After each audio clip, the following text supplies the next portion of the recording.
ఆస్తులు అప్పులు వారసత్వంగా వస్తాయి. ఇప్పుడు మేము 2014లో ప్రజల దయతో ప్రజల ఆశీర్వాదంతో ఆనాడు కేసీఆర్ గారు ముఖ్యమంత్రి అయినారు. ముఖ్యమంత్రి అయినప్పుడు కేసీఆర్ గారికి మాత్రం వీళ్ళు కాంగ్రెస్ వాళ్ళు మాకు అప్పచెప్పినప్పుడు రూపాయి అప్పు లేకుండా రూపాయి ఆస్తి లేకుండా ఇచ్చిండ్రా? అప్పులు ఇచ్చిండ్రు, ఆస్తులు కూడా ఇచ్చిండ్రు. అప్పులు ఇచ్చినారు, ఆస్తులు కూడా ఇచ్చినారు. ఆ రోజు 2014 లెక్క తీసుకుంటే 2014 లెక్క తీసుకుంటే ఇది ప్రభుత్వం యొక్క లెక్క, నా లెక్క కాదు, ప్రభుత్వం యొక్క లెక్క.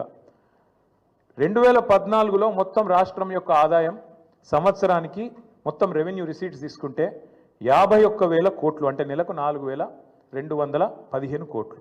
మేము దిగిపోయిన నాడు రాష్ట్రం యొక్క ఆదాయం టోటల్ రెవెన్యూ రిసీట్స్ 2,16,567 కోట్లు, అంటే మేము దిగిపోయేటప్పుడు నెలకు 18,000 కోట్లు.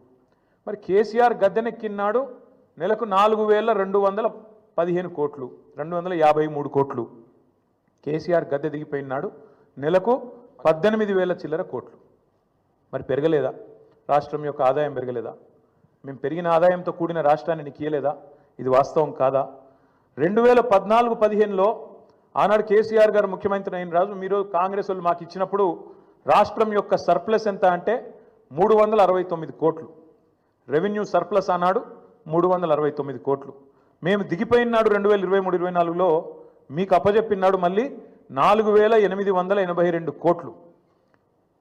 మీరు ఇచ్చినాడు 369 కోట్లు ఉంటే మిగులు, మేము ఇచ్చినాడు మళ్ళీ వాపస్ మీకు 4,882 కోట్లు. దీని సోర్సు ఇది సిఏజీ లెక్క, నా లెక్క కాదు, బీఆర్ఎస్ పార్టీ లెక్క కాదు, కాకి లెక్క కాదు, కాగు లెక్క.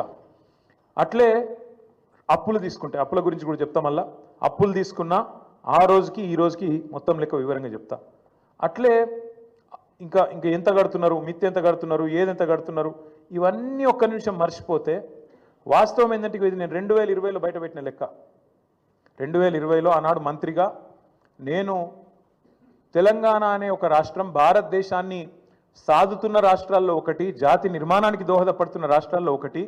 మన రాష్ట్రం నుంచి మనం గత 6 ఏళ్లలో 2014 నుంచి 2020 నవంబర్ 1 నాడు పెట్టిన ట్వీట్ ఇది. 2,72,926 కోట్లు, అంటే దాదాపు 2,73,000 కోట్లు పన్నుల రూపంలో తెలంగాణ నుంచి మనం కేంద్రానికి కడితే కేంద్రం నుంచి మనకు వచ్చింది కేవలం 1,40,000 కోట్లు అని చెప్పి లెక్కలతో సహా అధికారికంగా ఒక మంత్రిగా ఆ రోజు నేను పెట్టిన లెక్క ఇది.